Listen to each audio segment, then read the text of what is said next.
নমস্কাৰ সকলোকে স্বাগতম জনাইছো আসাম কেৰিয়াৰ পইণ্ট ইউটিউব চেনেলৰ অন্য এটা নতুন ভিডিঅ' লৈ তো বন্ধুসকল আজিৰ এই ভিডিঅ'টিত আমি আপোনালোকৰ যোৱাকালি অনুষ্ঠিত হৈ যোৱা এডিআৰই গ্ৰেড 3 আৰু কিছুমান মেমৰি বেস কোৱেশ্চন পাইছো সেই কোৱেশ্চনসমূহ আমি আজি এই ভিডিঅ'টিত ডিসকাস কৰিবলৈ ওলাইছো তো আশা কৰিছো আপোনালোকৰ যিসকলৰ যোৱাকালি এক্সাম আছিল সকলোৰে এক্সাম চাগে ভালে হৈছে আৰু বহুতে কমেন্টত জনাইও দিছে আমাক যে আপোনালোকৰ এক্সামসমূহ ভাল হৈছে তো কিছু বেয়া হৈছে বুলিও কৈছে তো আপোনালোকে এতিয়া যেটো এক্সাম হ'বলৈ গৈছে হেতুত আপোনালোকে এতিয়া ভালদৰে প্ৰিপাৰেচন কৰিবলৈ চেষ্টা কৰক তো এনেকা প্ৰশ্ন এটা আহিছিল হেনো আপোনালোকৰ ৰিজনিংৰ এটা প্ৰশ্ন আহিছিল 27 30 37 50 তাৰপিছত কোৱেশ্চন মাৰ্ক আছিল পিছত 98 আছিল এক্স্যাক্টলি এনেকা আছিল নাই নাজানো আমি ক'ব নোৱাৰো কিন্তু আমাক কমেন্টত বহুতে জনাই দিছে সো আমি এই কমেন্ট বিলাকৰ পৰা এই কোৱেশ্চনসমূহ আৰু হোৱাটছআপতো বহুতে মেছেজ কৰিছে তাৰ পৰা আমি এইবিলাক কোৱেশ্চন বাছি লৈছো তো এটা নাম্বাৰ সিৰিজৰ এনেকা এটা প্ৰশ্ন আছিল তো এটা কোৱেশ্চন মাৰ্কটোৰ ঠাইত কি আহিব আমাক সুধিছিলে আপোনালোকক উলিয়াব দিছিলে তো এতিয়া এই সিৰিজটো আপোনালোকে অলপ ভালদৰে লক্ষ্য কৰক আপোনালোকে যদি চাই 27 ৰ পৰা 30 ৰ ডিফাৰেন্সটো কিমান এটো হ'ব 3 30 ৰ পৰা 37 ৰ ডিফাৰেন্সটো কিমান 30 ৰ পৰা 37 ৰ ডিফাৰেন্স 7 37 ৰ পৰা 50 ৰ ডিফাৰেন্সটো হৈছে 13 এতিয়া চাওক 13 তাৰ পিছত কিমান হ'ব আমি উলিয়াব লাগিব তাৰ পিছত ইয়াৰ ডিফাৰেন্সটো আমি তো নাজানো ক'ব নোৱাৰিম এতিয়া 3 7 আৰু 13 এই সংখ্যাকিটাক অলপ আপোনালোকে ধ্যান দিয়কচোন 3 7 আৰু 13 কিবা এটা সিৰিজত মিলিছে নেকি তো ইয়াৰো ডিফাৰেন্সটো আমি উলিয়াই চাওঁচোন 3 আৰু 7 ৰ ডিফাৰেন্স কিমান 3 আৰু 7 ৰ ডিফাৰেন্স যদি এনেকা হয় 3 আৰু 7 ৰ ডিফাৰেন্স ৰব এক সেকেন্ড 3 আৰু 7 ৰ ডিফাৰেন্সটো অলপ ভালদৰে চাই লওক 3 7 আৰু 13 তো এইকিটা তো মৌলিক সংখ্যা হয় আমি যদি চাবলৈ যাওঁ 3 টো এটা মৌলিক সংখ্যা 3 ৰ পিছত কি মৌলিক সংখ্যা আছে 5 তো 5 টো নিলিখি 7 টো লিখিছে 7 ৰ পিছত কি মৌলিক সংখ্যা আছে 7 ৰ পিছত আহে 11 তো 11 টো নিলিখি কি লিখিছে 13 লিখিছে তো ইয়াত 13 ৰ পিছৰ যেটো মৌলিক সংখ্যা হেতু হৈছে 17 ঠিক আছে 13 ৰ পিছৰ মৌলিক সংখ্যাটো হৈছে 17 17 টো নিলিখি আমি 18 প্লাস কৰিব লাগিব চাওক 18 প্লাস কৰিব লাগিব তো সিম্পল 50 ৰ লগত 18 প্লাস কৰি চাওকচোন 50 ৰ লগত যদি সৰি 18 নহয় 19 হ'ব 17 ৰ পিছৰ মৌলিক সংখ্যাটো 19 তো সিম্পল 50 ৰ লগত যদি 19 প্লাস কৰে কিমান হ'ব এটো যাব 9 আৰু এটো যাব পাছে 6 69 তো আপোনালোকৰ যদি অপচনত 69 আছিল যদি অপচনত আপোনালোকৰ 69 আছিল তেতিয়া 69 টো কিন্তু শুদ্ধ হৈছে যদি 69 নাছিল তেতিয়া আপোনালোকে আৰু বেলেগ এটা মেথড আপোনালোকে ভাবিব লাগিব তো আৰু এটা মেথড আমি কৰি চাওঁচোন তো যদি 69 আছিল আপোনালোকে যদি 69 দিছে তেতিয়া কিন্তু শুদ্ধ হৈছে আৰু এটা মেথড কেনেকৈ কৰিব পাৰিব 3 আৰু 7 ৰ মাজৰ ডিফাৰেন্স কিমান এটো 4 7 আৰু 13 ৰ মাজৰ ডিফাৰেন্স কিমান 6 তো 6 এতিয়া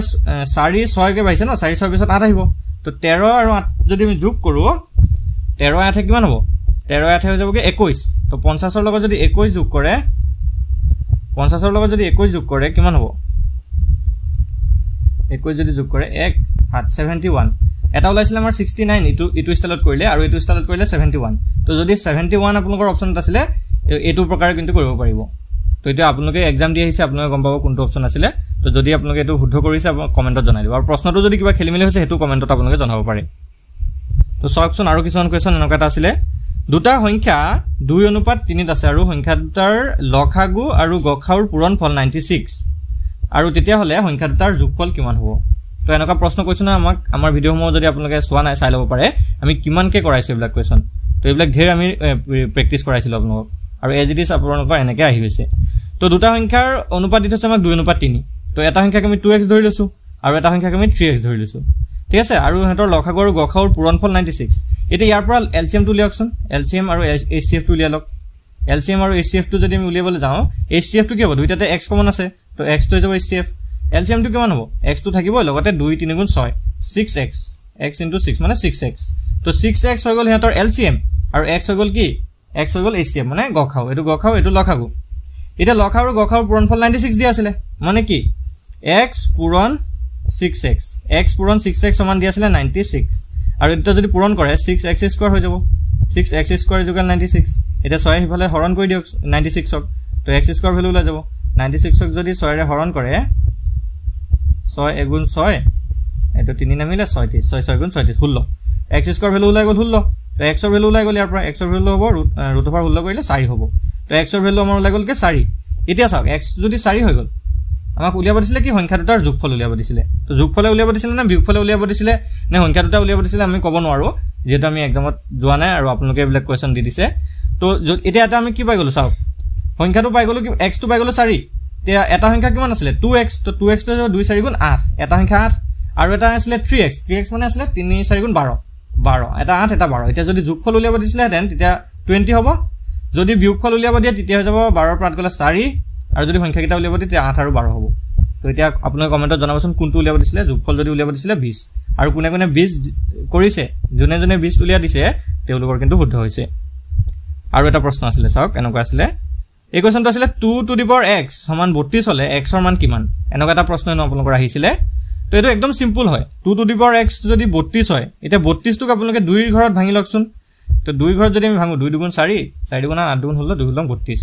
2 into 2 into 2 into 2 into 2 হ'ব নেকি 2 দুগুণ 4 4 দুগুণ 8 দুগুণ হলো 2 লং 32 2 টু দি পাৱাৰ 5 হ'ব তো 2 টু দি পাৱাৰ 5 হল এতিয়া চাওক হিহঁতৰ যেটো বেস গিটা ইকুৱেল হলে কি হ'ব ঘাত গিটা ইকুৱেল হ'ব মানে কি হ'ব x = 5 একদম সিম্পল হয় কোৱেশ্চন একদম সিম্পল তো x ৰ ভ্যালুটো যদি 5 আছিল আপোনালোকৰ এটো শুদ্ধ হৈছে আৰু এটা প্ৰশ্ন আছিল ৰোমান সংখ্যা xci ৰ মানটো কিমান আছিল নে আপোনালোকে কমেন্টত জনাবচোন ৰোমান সংখ্যা xci তো xci কিমান হ'ব চাওক xci তো আমি এটো জানিব লাগিব c মানে কিমান x মানে কিমান i মানে কিমান তো c মানে হৈছে 100 x মানে হৈছে 10 আৰু i মানে হৈছে 1 এতিয়া আপোনালোকে কি কৰিব চাওক 10 101 এটোটো নহয় উত্তৰ কেনে কৰিব চাওক বাওঁফালে যদি থাকে আমাৰ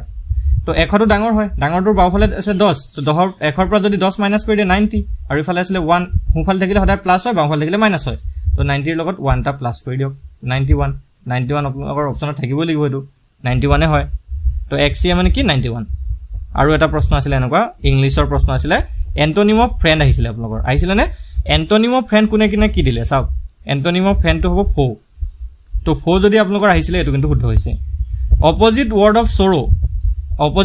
সৰো আহিছিল নেকি তো অপজিট ওয়াৰ্ড অফ সৰো কি হ'ব জয় হ'ব অপজিট ওয়াৰ্ড অফ সৰো তো জয় হ'ব তাৰপিছত সিম্বল অফ হাইফেন আহিছিল তো এইবিলাক প্ৰশ্ন আপোনালোকৰ আহিছে একদম এইবিলাক ক্লাস 8 9 10 ৰ ল'ৰা ছোৱালীবিলাকে আপোনালোকৰ পাই যায় তো এইবিলাক আহিছে হাইফেনৰ সিম্বলটো এটো দিয়া আছে তো এনেকুৱা সিম্বলটো যদি আহিছে আপোনালোকে কৰিছে ৰাইট হৈছে তাৰপিছত আৰু এটা আহিছিল সিম্বল অফ এপোষ্ট্ৰফিটো আহিছে এনেকুৱা সিম্বল আছিল আমি যে কওঁ ঊৰ্ধ্বকমা বুলি যে কওঁ হেতু তাৰপিছতে কি আছে Life history of a person written by another is called to saak life history eto eta one word substitution aisile apnalok eta shobdot prakash kora life history of a person written by another mane ejono kuno ejon byaktir bikhe an ejone jodi jiboni likhe he jiboni khonok ki buli koa hoy to eto ki asile autobiography hobo autobiography to autobiography jone jone likhise teolukor kintu শুদ্ধ hoise autobiography hobo aru kisuman question paisilu ami ki dise saak eto eta asile poorest poorer তো এনেকা এটা প্ৰশ্ন আপোনালোকৰ আহিছিল চাগে পোৰেষ্ট পোৰাৰ কিন্তু ইয়াত এটো ভুল হৈ আছে কেলে ভুল হৈছে চাওক পোৰৰ পিছত পোৰাৰ হ'ব লাগিছিল মাজত এটো হ'ব লাগিছিল আৰু পোৰেষ্টটো লাষ্টত হ'ব লাগিছিল তো হয়তো আপোনালোকৰ ভুলটো চাগে চিনাক্ত কৰিব দিব পাৰে নহলে কেনেকৈ আহিছিল বাৰু এটো আমি ক'ব নোৱাৰিম তো আৰু এটা প্ৰশ্ন আহিছিল এন্টোনিম অফ চিপৰ এন্টোনিম আহিছিল মানে চিপৰ বিপৰীত শব্দ তো এটো এক্সপেন্সিভ হ'ব তো আপোনালোকৰ এক্সপেন্সিভ উত্তৰত আছিল চাগে এক্সপেন্সিভটো শুদ্ধ হ'ব তো চাওক আৰু কিছুমান প্ৰশ্ন আছিল এনেকুৱা এটা প্ৰশ্ন আছিল হেনো মাধ্যমা লিয়াব গৈছিল 2 -3 -1 3 1 -2 5 আৰু 6 এগিটাৰ মধ্যমা উলিয়াব দিছিলে তো এগিটা যদি মধ্যমা উলিয়াই কি কৰিব লাগিব সৰুৰ পৰা ডাঙৰলৈ হজাব লাগিব সৰুৰ পৰা যদি ডাঙৰ হজাব যাও -2 তো আটাইতকৈ সৰু তাৰপা -1 তাৰ পিছতে 1 তাৰপা 2 তাৰপা 3 তাৰপা 5 তাৰপা 6 কেটা সংখ্যা আছিল 1 2 3 4 5 6 7 টা 1 2 3 4 5 6 7 টা এটা মাজত কোনটো আছে এটো মধ্যমা হ'ব তো মাজত যদি চাব যায় 1 2 3 4 1 2 3 4 2 টো হ'ব তো 2 টো হৈ যাব মধ্যমা আপোনালোকে যাৰ 2 আছিল তেওঁলোকৰ কিন্তু শুদ্ধ হৈছে আৰু